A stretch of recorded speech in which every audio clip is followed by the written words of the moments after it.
The special meeting of the common council, of the 26-2025 town session, please rise for the pledge of allegiance.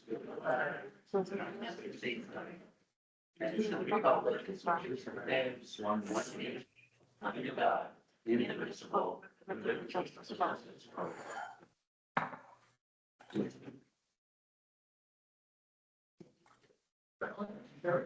all. Councilmember Middleton. Here. Woody. Here. Moran. Here. Mizan. Here. Morris. Here. Carnigan. Here. Roberts. Here. Roney. Here. Farwar. Yeah. Bola. Here. President Pietro. Here. President. Can I get an introduction second to receive the call of the meeting and place it on file? Ron and Ronnie. All those in favor, signify by saying aye. Aye.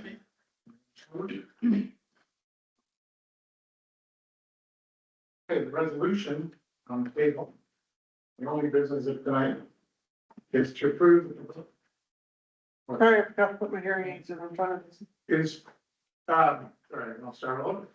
The only, business on tonight's agenda is approving the proposed budget for the period January 21st, 2026 to December 31st, 2026. Can I have an introduction and a second? Lola? And Tricia. Okay, discussion first by council members. You ready to go? Any questions or comments or? I mean, we discussed it that way, so Aaron, I think, I don't think we can. This do is you want to vote? I have a comment. I'm sorry, everybody, I forgot to put in my hearing aids. So you're gonna have to shout at me. Over the years, we have been, during the COVID pandemic, we had ARPA funding. So that enabled us not to dip into our fund balance. But now we're dipping into our fund balance. Last year we raised taxes. This year we're raising them again by 3.9%. I really think that there are areas in this budget where we need to come to terms with revenues and expenditures coming into alignment, because we are not on a good trajectory here. I do want to speak to an issue relating to the youth department, which has been subject of much discussion online and elsewhere. The BEA, of which I am not a member, decided to put in place a hiring freeze, which related only to vacant positions. Mr. Lewis and I have discussed this. There was an error in the document submitted to the BEA, which indicated that there were 2 vacancies in the youth department. In fact, there was only 1. So the budget that we have before us went through all of the departments and eliminated all vacancies as part of the hiring freeze. The BEA, although I suggested it as a member of the public, did not have a second round of hearings with the departments to say, this is what we've done, etc., with any feedback before it came to the council. So at the time that this budget was submitted to the council, that's when the departments saw what the decisions were. And so at that point, Mr. Lewis identified the error in the youth department budget where 2 positions had been eliminated as part of the hiring freeze, whereas one of them is actually not a vacancy. It's a position currently occupied by a member of the youth department, an employee of the youth department. We cannot, under our charter, increase anything in the budget. That's not within our purview. The only thing we can do is decrease at a line item level elements in the budget. So I think that frankly, the BEA should have sent this back to the department so that they could see what was in the budget and they would have had an opportunity. And at that time, I think Mr. Lewis would have identified the error and have corrected it before we got to where we are today. I do think that there are areas, I think we do need to start looking more closely at our expenditures and bringing them in line with our revenue. Our revenue projections have been, more optimistic than has occurred in reality. Last year, we took out 800,000, from the fund balance. Our revenues in 2025 have not matched the projections. So that's likely to be more than that this year. I think what should happen is that this needs to go back to the departments and they need to look at where they can cut some costs and operations so that we can come to a budget that is sustainable and where we are not dipping into our fund balance year over year, which has now happened 2 years in a row since the end of the COVID pandemic and the end of the ARPA funding that enabled us to do these things. So for all of these reasons, I have serious concerns with this budget and with the process. And for that reason, I will be voting against this budget. That's all I have to say. First of all, it is correct, we cannot add to the budget at this point. However, I know there's a lot of people here representing the youth department. In December, we can add to the budget for next year and those two positions if the council wants to do it. So it's not hopeless yet. That speaks to that. Crystal, would you explain why we can't actually send it back to the various departments at this point? Sure. So the council only has the power that's given to it that in the charter. And the charter is very specific and has some significant restrictions on the council's power when it comes to the budget. And that's where once that budget gets presented to the council, once the mayor's budget gets presented to the council has 20 days to either act on it or, as Councilmember Morris has said, they can reduce any of the line items. However, there's no ability to increase the budget. There's no ability to reject it and send it back to the BEA to look at it again. They are limited in their ability to either approve it or vote on amendments that reduce those line items. And that's about the only ability the council really has with respect to this budget, which is why the only real option with that position is to do a budget amendment, provided there are appropriations elsewhere that can be used to cover the salary for that position. Thank you, Crystal. Heather, would you like to add anything at this point? No, I'd just like to reiterate Margaret's point in that it was not an intention, at least from my perspective, and I believe I speak for the BEA as a whole, to remove any positions. It was only looking at positions that were vacant. And unfortunately, the document that we were provided indicated that there was a position that apparently was not vacant. So I think, as Tom says, we will look to address that via a budget amendment going forward. Thank you. Mr. Mayor, did you want to speak? Yeah, I seem to be the only one paying attention. That position that was cut was never a position that was in the youth department. The athletic director position was created for this budget. So it's not been approved by civil service. There's no one filling that's in that role currently. So when it was taken out and it was just under the hiring freeze, we didn't eliminate any positions. We just made it so until departments get approval to hire, they can fill the positions that are vacant. But that particular position is not in the youth department. It's not been approved by civil service. So we didn't make any mistake.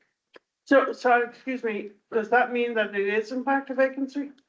It's a vacancy, but it hasn't been created. The position has to go through all the civil service standards for it. So the budget that, when the BEA went through with the hiring freeze, identified 2 positions that had asterisks as vacant. That was correct. Those positions are in fact vacant. Yes, Okay, all right, thank you. I did not understand that. So I'm sorry, so there is not currently a person on the payroll that is not included in the budget? Oh, hold on. Sorry. I don't recognize that. Mayor. Yeah, that position, athletic director doesn't exist yet in that, and that. Okay, okay. Tom, Either. Hold on, that's bad, Tom, Yes.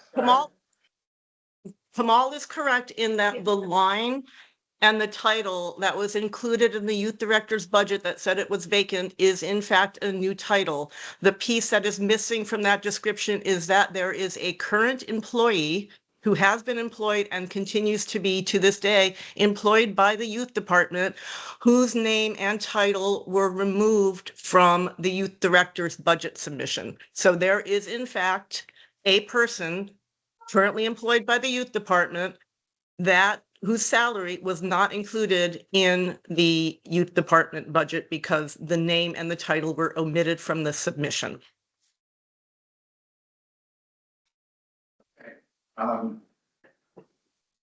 Since council members. You ready to vote? Wow, that- Yeah, I just want to say that, I'm not talking about the youth department.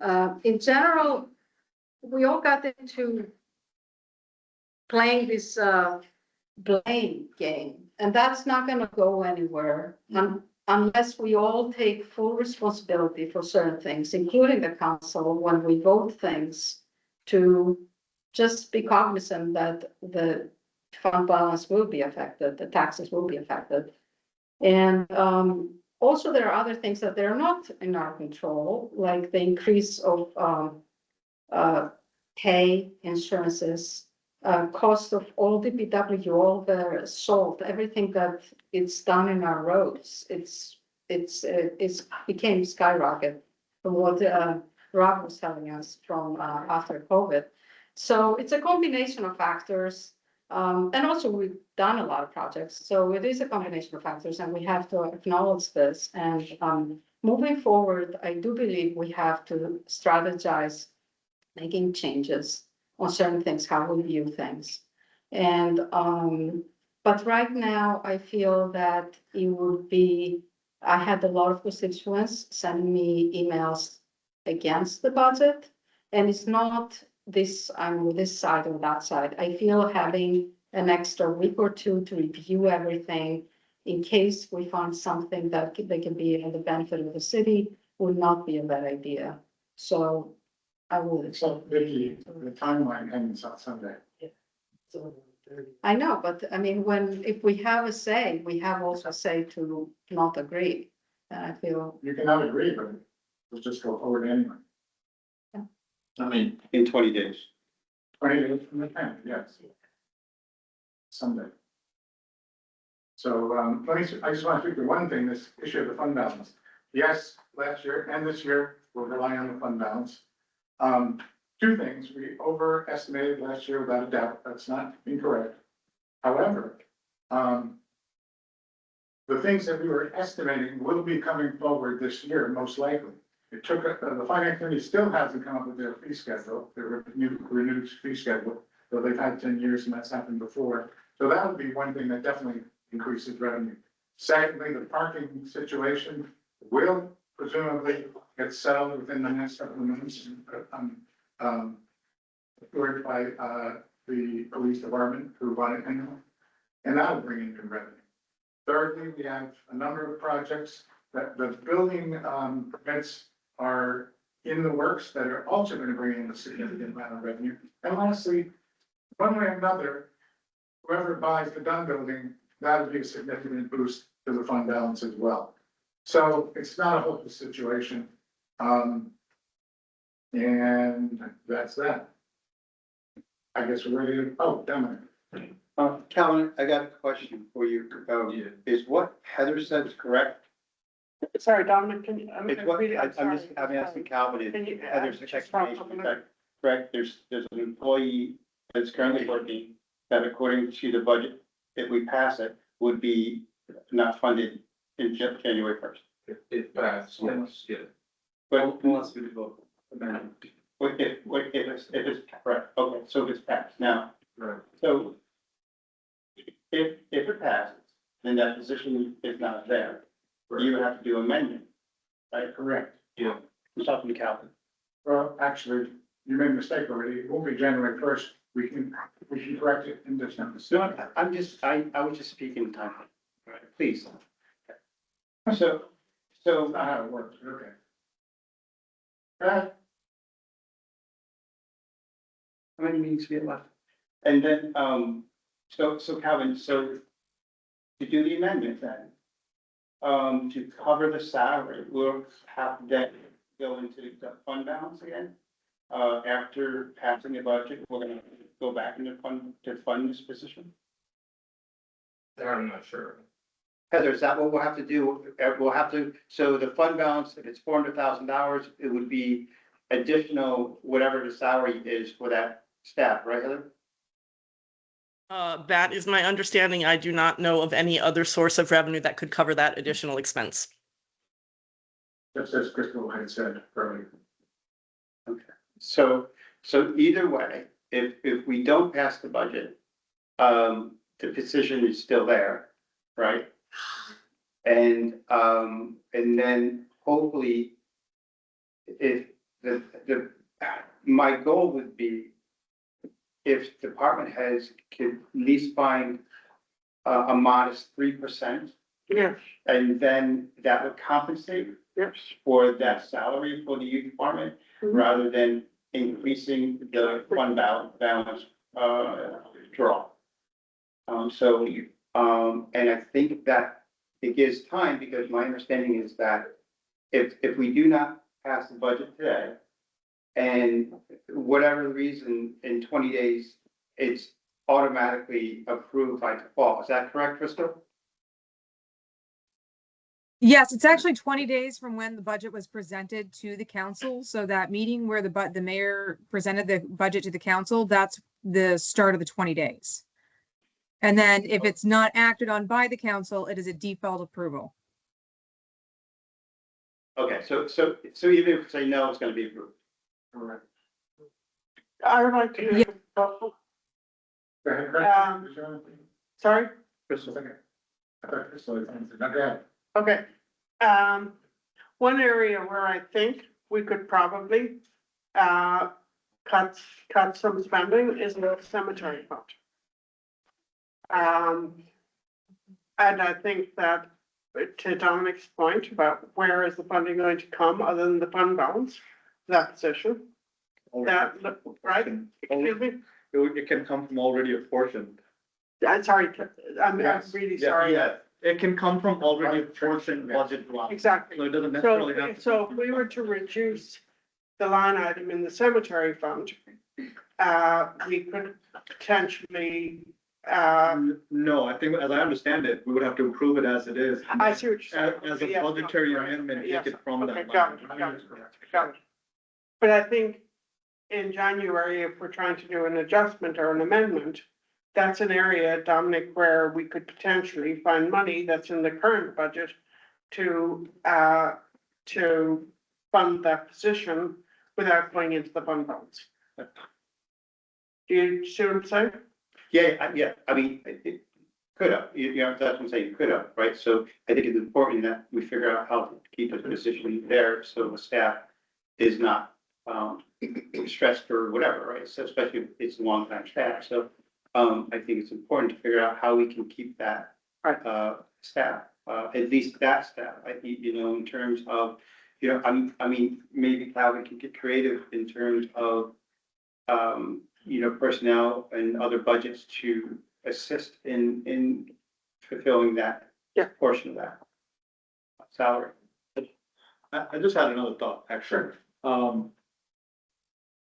If we can take money from the fund balance to pay for this, other headcount, wouldn't it make sense, actually, now that I think about it, wouldn't it make sense to reduce it from a line item right now? That would automatically put it back in the fund balance. I'm sorry, can you, Because we were basically. just say what you said again, but louder? The only way to like kind of earmark that spending right now would be take it out of a line item. Right now, before we approve it. Can't do it, because you're adding it to another line, that's not what we're allowed to do. Yeah. We're not adding it to another line. I'm saying that if we take it from a line item, it automatically goes to the fund balance, right? Right, then. Essentially, it's just going to the. That's pretty much what I Yeah, was saying, yeah. that we take money out of. Because otherwise, if we approve it, what's to say that, that department is not going to be like, we can't afford this guy? Yeah.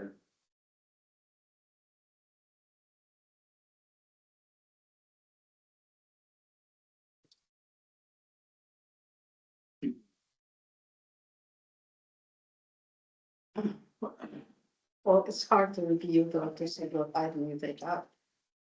I mean, and we have a time press, it's until Sunday, so it can't have those done. Right? I'll check that. We have a time pressure now. If everything has to be done by Sunday, we can't really find the item that we have to remove. Right, because. This is the. It's holiday, no public It's a hearing. holiday. Unless somebody has to work on Friday. we figure that out. No, we still have that in announcing the public, no, I think. Yeah, it's just, I don't understand how it can happen. It's a good idea. Really is. Well, it's a good idea and we could do it in December. Easily enough. Make that, we could do it. Make that transfer, We but can make that transfer. If you can find something, yeah. that's the if, that's the Yeah. big if. Where do we find it from? Well,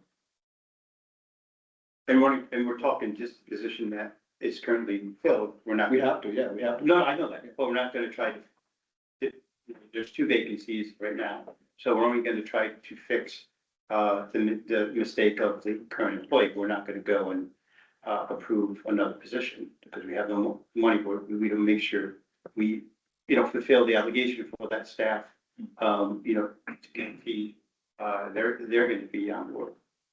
If there's no staff in that one position, we're still, and the youth department's still in the same boat with staffing.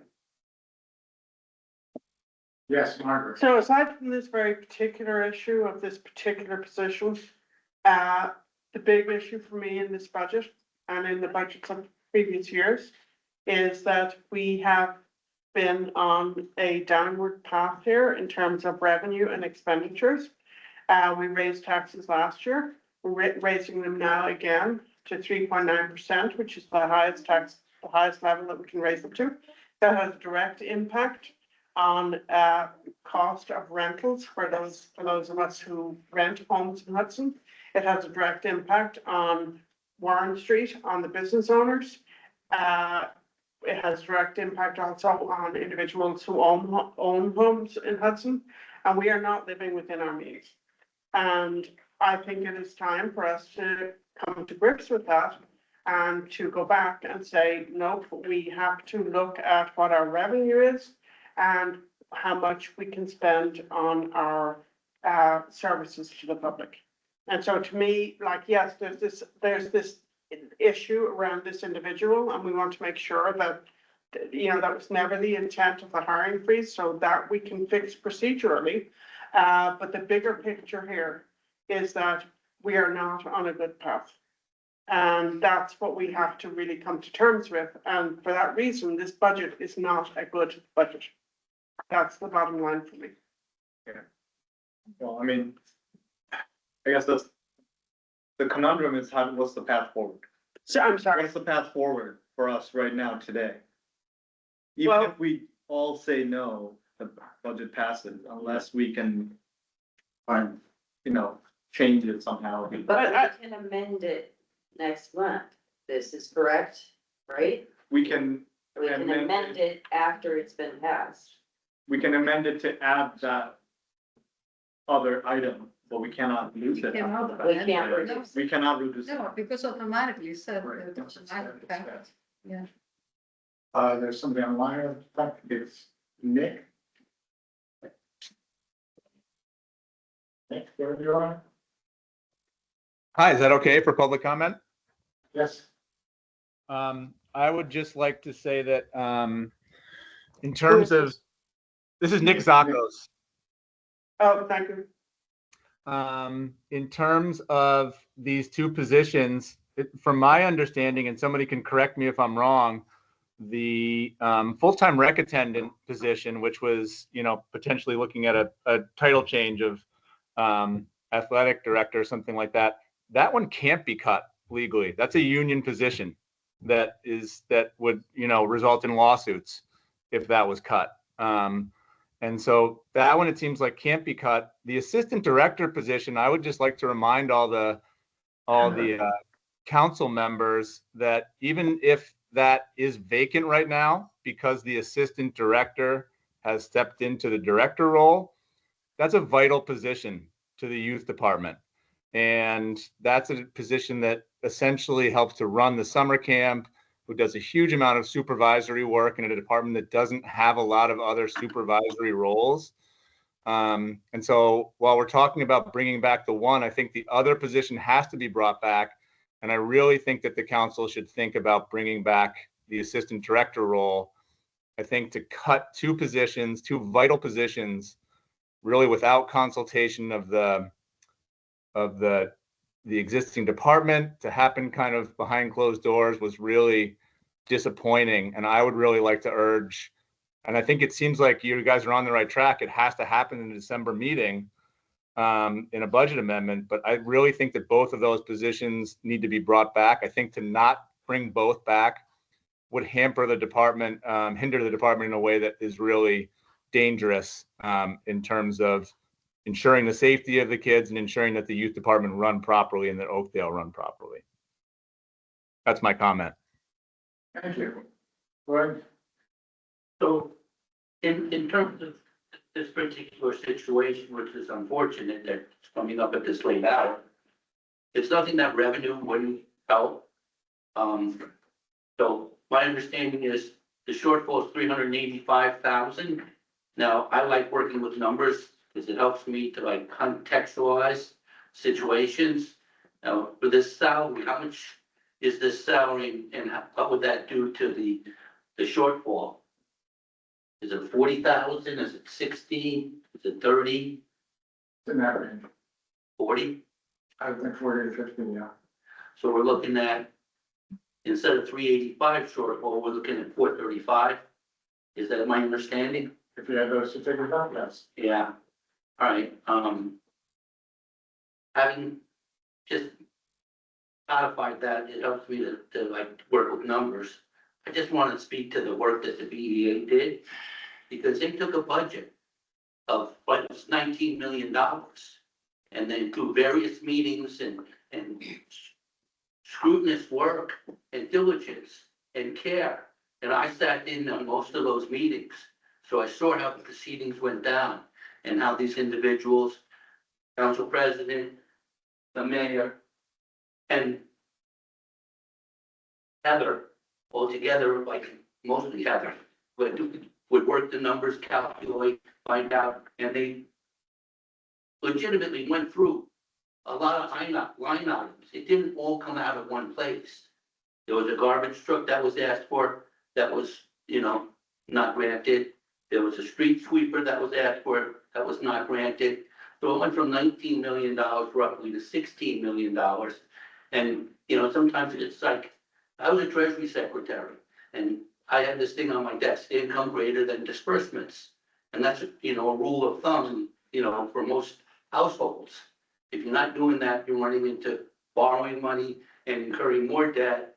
If we can find someone that would just hold our debt at 0%, I think the whole situation would be solved, but we haven't found that angel. In fact, it's funny you mention that. After next year, close to over $750,000 in financing will disappear. So that would be a great. Yes, but there will be another one that's coming on board next year. Anything like that.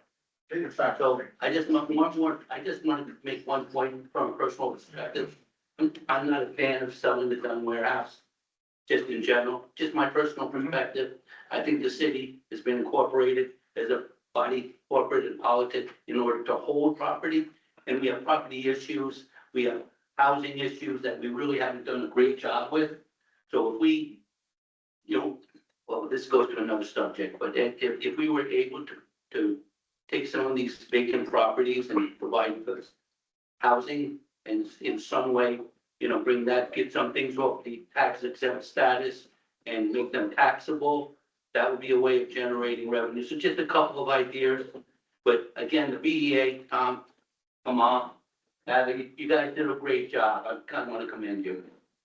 Thank you. Lloyd.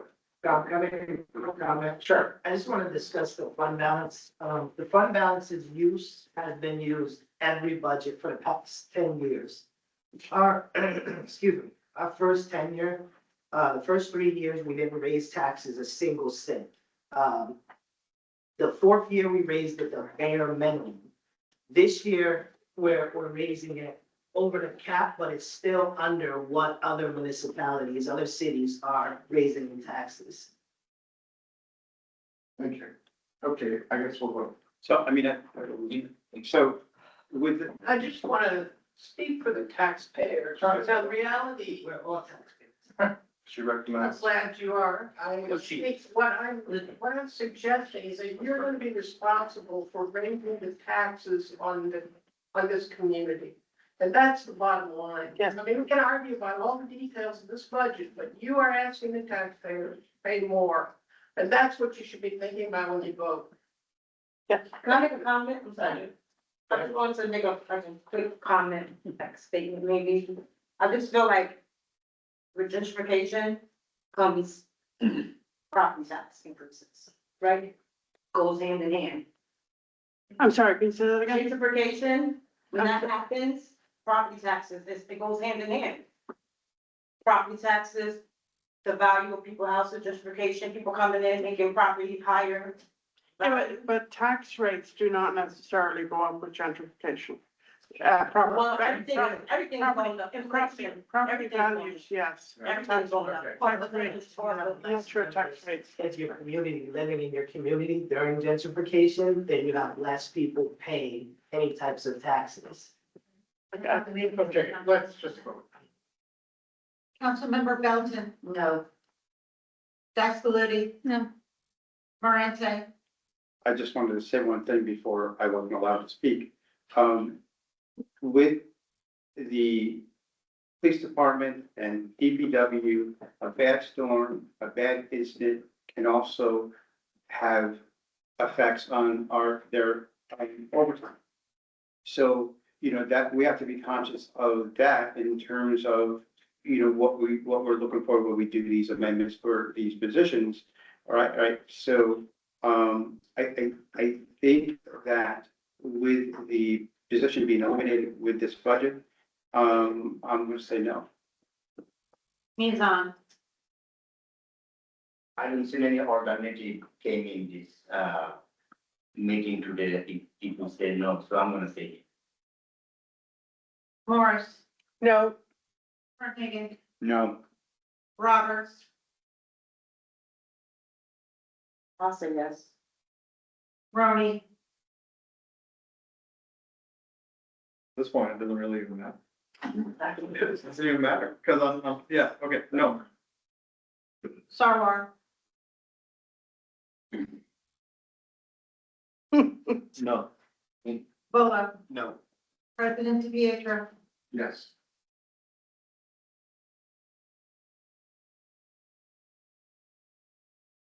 Well. Okay, do I have a motion to adjourn? second. The only thing we can do is.